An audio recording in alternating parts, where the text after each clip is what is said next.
జై శ్రీరామ్. శ్రీమాత్రే నమః. శ్రీ గురుభ్యో నమః. 2026 సంవత్సరం మార్చి నెల 11వ తారీఖు ఖగోళంలో గోచారంలో ఒక విశిష్ట అంశం చోటు చేసుకుంటుంది. దేవగురువైన బృహస్పతి వక్రత్యాగం మార్చి 11వ తారీఖు జరుగుతుంది 2026 సంవత్సరం. తదుపరి జూన్ 2వ తారీఖు, జూన్ మొదటి వారం వరకు, మొదటి వారానికి ఆయన కర్కాటక రాశిలో ఆయన బంగారు పాదాన్ని మోపుతున్నారు. ఈ వక్రత్యాగాన్ని అనుసరించి ద్వాదశ రాశుల వాళ్ళకి, ద్వాదశ లగ్నాల వాళ్ళకి కూడా ఎలాంటి ఫలితాలు ఉండబోతున్నాయో మనం ఇప్పుడు ఒక్కసారి చూద్దాము. బ్రీఫ్గా కొన్ని పాయింట్స్ తెలుసుకుందాము. దీనివల్ల ప్లస్లు ఏంటి, మైనస్లు ఏంటి, అలాగే దీనికి చేసుకోవాల్సిన పరిహారం కూడా మనం చూద్దాం. తులారాశి, తులా లగ్నంలో పుట్టిన వాళ్ళకి మీకు 3 నెలలు గురు భగవానుడు నవమ స్థానంలో సంచారం చేస్తాడు. తర్వాత దశమ స్థానానికి వస్తాడు. ఆయన నవమ స్థానంలో సంచారము మీకు ఎలాంటి ఫలితాన్ని ఇవ్వబోతుంది? గురు భగవానుడు మీకు పూర్తిగా అనుకూలం కాదు. కాకపోయినప్పటికీ ఇప్పుడు ఆయన నవమ స్థాన సంచారము మీ రాశి మీద ఆయన దృష్టి పెట్టడం వల్ల, ప్రత్యేక దృష్టి, పంచమ దృష్టి పెట్టడం వల్ల ఏది ఎలా ఉన్నా సరే మానసిక ప్రశాంతతని మీరు చాలా బాగా రీటైన్ చేసుకోగలుగుతారు. అలాగే మీకున్న పూర్వపుణ్యం కూడా యాక్టివేట్ అయ్యే టైం ఇది. పూర్వజన్మలో మీరు చేసుకున్న పుణ్యకర్మ ఇప్పుడు చక్కగా యాక్టివేట్ అవుతుంది. దీనివల్ల ఏంటంటే ఒక రకంగా చూస్తే కనుక లక్ష్మీ యోగానికి చాలా చక్కటి అవకాశాలు మీకు ఇప్పుడు ఉన్నాయి. మీరు చేసే ప్రయత్నాలు కావచ్చు, వృత్తిరీత్యా, వ్యాపార రీత్యా మీరు చేసే ప్రయత్నాలన్నీ కూడా సఫలీకృతం అవుతాయి. అలాగే మీకు ఎవరి నుంచి అయినా సరే బకాయిలు రావాల్సి ఉంటే అవి చక్కగా వస్తాయి. మీరు ఎవరికైనా తీర్చాల్సి ఉన్నా కూడా ఈ సమయంలో వీటన్నిటి నుంచి చాలా చక్కగా అవకాశాలు ఉంటాయి. రికగ్నైజేషన్ చాలా బాగా ఉంటుంది. సంతానం కోసం ప్రయత్నిస్తుంటే సంతాన సాఫల్యత ఉంటుంది. సంతానం గురించి ఏవైనా మీకు బాధ, టెన్షన్ ఇవి ఉంటే కనుక వాటిల్లోంచి బయటపడతారు. ఒక విషయంలో మీరు జాగ్రత్తగా ఉండాలి. ఏవైనా మీరు ప్రయాణాలు పెట్టుకుంటే కనుక పోస్ట్పోన్ చేయకండి. ఇంపార్టెంట్ ప్రయాణాలు, ఇంపార్టెంట్ పనులు ఏవి వాయిదా వేయకండి. మీకు తెలియకుండానే అప్రయత్నంగా అవి వాయిదా, సపోజ్ ఎవరినన్నా కలుద్దో ఏదైనా ఇంపార్టెంట్ పని మీద అనుకుంటే మీకు తెలియకుండానే అది వాయిదా వేసేసుకుంటారు. దానివల్ల ఆ పని మీకు ఎప్పటికీ కాకపోవచ్చు. ఈ విషయంలో మీరు జాగ్రత్తగా ఉండాలి. అదే వ్యక్తుల్ని కలవడానికి కావచ్చు, లేదా ఏ కారణం రీత్యా అయినా సరే, ఒక బిజినెస్ టూర్ కావచ్చు, ఏ టూర్ అయినా సరే పోస్ట్పోన్ చేసుకోకుండా ఇన్ టైంలో చేసుకోవడానికి ప్రయత్నించండి. లేకపోతే ఇంకా మళ్ళీ మీకు వాళ్ళని కలవడం కావచ్చు, లేదా ఆ పని అవ్వడం కావచ్చు, చాలా టైం తీసుకునే అవకాశం ఉంది. కాబట్టి ఈ విషయంలో కొంచెం చూసుకోండి. బట్ అలాగని ప్రయాణము కూడా మరి అంటే ఏదో దేశ విదేశాలకి అయితే కనుక కొంచెం ఇప్పుడు వారు కూడా ఉంది కాబట్టి అది ఆ క్లైమాటికల్ కండిషన్స్ చూసుకొని పెట్టుకోండి. బట్ మనకి ఇండియాలో మీరున్న ప్రదేశం నుంచి కొంచెం అంటే మీరున్న ఊరు నుంచి ఇంకొక ఊరు, ఇలాంటివి అయితే మీరు పోస్ట్పోన్ చేసుకోకుండా ఎవరైనా మీరున్న సిటీలో ఎవరినన్నా కలవాలన్నా అవి పోస్ట్పోన్ చేసుకోకుండా అవి చేయడానికి ప్రయత్నించండి. చాలా చక్కటి ఫలితాలు వస్తాయి. ఇప్పుడు పోస్ట్పోన్ చేసుకుంటే అదే మన దేశం దాటి వెళ్ళే విషయం మటుకు అది మీరు ఒక్కసారి మీ పెద్దల సలహాలు అవి తీసుకొని వెళ్ళాలా వద్దా అనేది ఆలోచించుకోండి. ఎందుకంటే ఇప్పుడున్న వారి కండిషన్స్ బట్టి. బట్ విమానయానం కాకుండా మామూలుగా వెళ్ళేవి ఏవైనా సరే చూసుకొని మరి మీకు దగ్గరగా ఉన్నవి పోస్ట్పోన్ చేసుకోకుండా చేయడానికి ప్రయత్నించండి. చక్కటి శుభ ఫలితాన్ని చూస్తారు. ఇప్పుడు చేసుకోవాల్సిన పరిహారం వచ్చి ప్రతిరోజు కూడా సాయంత్రం పూట, ఉదయం పూట, మీకు ఒకవేళ ఉదయం కుదరకపోయినా సాయంత్రం మటుకు స్కిప్ అవ్వకుండా చేయాల్సింది. సాయంత్రం 6 నుంచి 7 లోపల చేయాల్సిన పరిహారం. ఒకవేళ మీరు ఆఫీసులో ఉంటారు, కుదరదు అనుకుంటే ఇంటికి వచ్చాకైనా రాత్రి పడుకునే లోపలైనా చేయొచ్చు. పొద్దున సాయంత్రం 2 పూట్ల చేస్తే మంచిది. కుదిరిన వాళ్ళు, అవకాశం ఉన్నవాళ్ళు ఉదయాన్నే 6 నుంచి 7 లోపల, అలాగే సాయంత్రం 6 నుంచి 7 లోపల. అది కుదరని వాళ్ళు మీరు ఎప్పుడైనా సరే ఉదయాన్నే మీరు స్నానం చేసిన తదనంతరం చేయండి.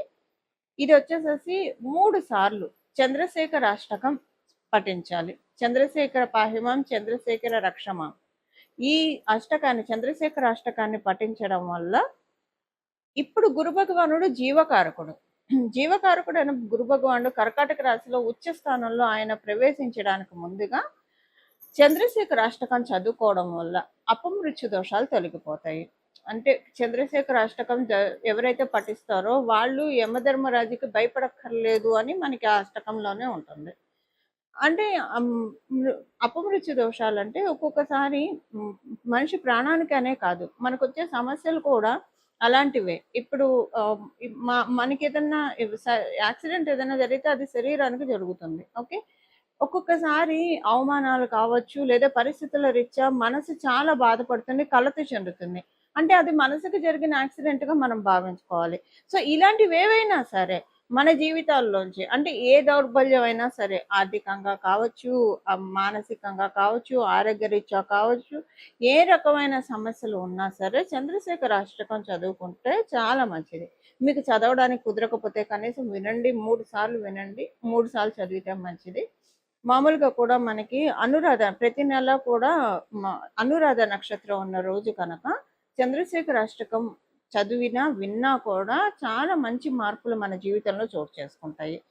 ఎందుకంటే మనకి దీర్ఘాయువునిచ్చేది 9 గ్రహాల్లో లాంగివిటీనిచ్చేది సాటర్న్, శనీశ్వరుడు.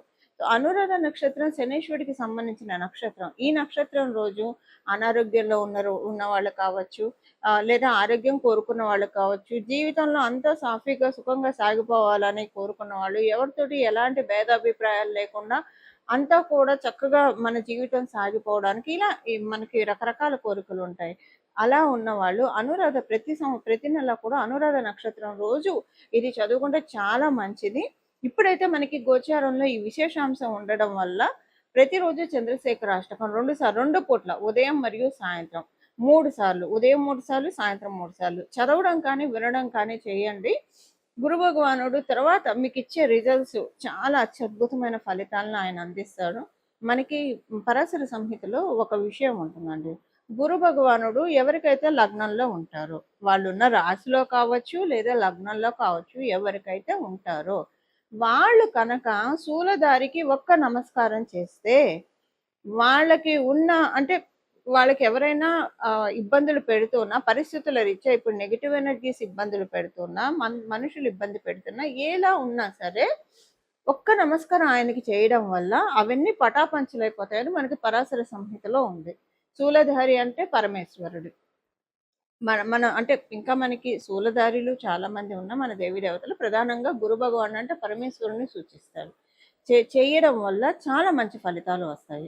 ఇప్పుడు అందరికీ జాతకంలో ఇలాంటి గ్రహస్థితి ఉండాలని ఉండదు కదా! అందరికీ గురు భగవానుడు లగ్నంలో ఉండాలని ఉండదు, వాళ్ళ రాశిలో ఉండాలని ఉండదు. ఉన్న వాళ్ళకి ఇప్పుడు ఇది చేయడం వల్ల ఇంకా నక్కతోక తొక్కినట్లే. లేని వాళ్ళు కూడా ఈ బలాన్ని తెచ్చుకోవడానికి ఇప్పుడు మన దగ్గర ఒక వస్తువు లేకపోతే కొనుక్కొచ్చుకుంటాము. కొనుక్కొచ్చుకుంటే మనకొస్తుంది. అసలు కొనుక్కోవడానికి డబ్బులు ఉండాలి కదా! ఆ డబ్బులు మనం సంపాదించుకుంటే ఏదైనా వస్తువు మనం కావాలంటే వస్తువు కావచ్చు, ఇల్లు కావచ్చు, స్థలం కావచ్చు, బలం కావచ్చు, వాహనాలు కావచ్చు కొనుక్కోగలుగుతాం. సో, అలా సంపాదించుకుంటే మన ఇంట్లో కూడా ఉంటుంది. అలా ఇప్పుడు మన జాతకంలో ఎవరి జాతకంలో అయినా గురు భగవానుడు లగ్నంలో కావచ్చు, రాశిలో కావచ్చు లేకపోతే దాన్ని కొనుక్కోవాలి. కొనుక్కోవడం అంటే ఏం చేయాలి? ఏం చేయక్కర్ల. మీరేం డబ్బులు ఖర్చు చేయక్కర్లా. మీ సమయాన్ని వెచ్చించాలి. మీ సమయాన్ని వెచ్చించి ప్రతిరోజు 3 సార్లు కనుక జూన్ వరకు ఉదయాన్నే, సాయంత్రం చదవడం వల్ల మీ జన్మజాతకంలో లగ్నంలో లేదా రాశిలో గురు భగవానుడు ఉన్నా లేకపోయినా కనీసం 3 ఇయర్స్ వరకు మీరు అలాంటి తదనుగుణమైన ఫలితాలను తీసుకోవడానికి ఒక ఎలిజిబిలిటీని తెచ్చుకున్నట్లు అవుతుంది. ఒక ఎలిజిబిలిటీ. ఇప్పుడు ఏదైనా డిస్కౌంట్లో ఏమన్నా దొరుకుతున్నాయంటే అందరూ వెళ్ళి ఎలా తీసుకుంటాం? ఇలా గోచారంలో మనకి భగవంతుడు ఇస్తున్న అవకాశాన్ని మనం అందిపుచ్చుకుంటే కనుక గురుబలాన్ని చక్కగా పెంచుకోవచ్చు. ఇప్పుడైనా కదా, నేను మళ్ళీ ఇంకొకసారి చెప్తున్నాను, ప్రతి నెల అనురాధ నక్షత్రం ఉన్నప్పుడు కూడా చంద్రశేఖర అష్టకాన్ని 3 సార్లు ఎవరైతే చదువుతారో, శ్రద్ధతో భక్తితోటి చదువుతారో, వింటారో వాళ్ళకి చాలా అంటే చాలా ఉత్తమమైన ఫలితాలు వస్తాయి. ఇలా మనందరి జీవితాల్లో మనందరం కూడా గురు భగవానుడి యొక్క అమృతపు జల్లుని, అమృతపు ఆశీస్సుల్ని తీసుకోవాలని చెప్పి మనందరి తరఫున దక్షిణామూర్తి స్వామివారిని ప్రార్థిస్తూ, పరమశివుని ప్రార్థిస్తూ మంగళం. నమో భగవతే వాసుదేవాయ.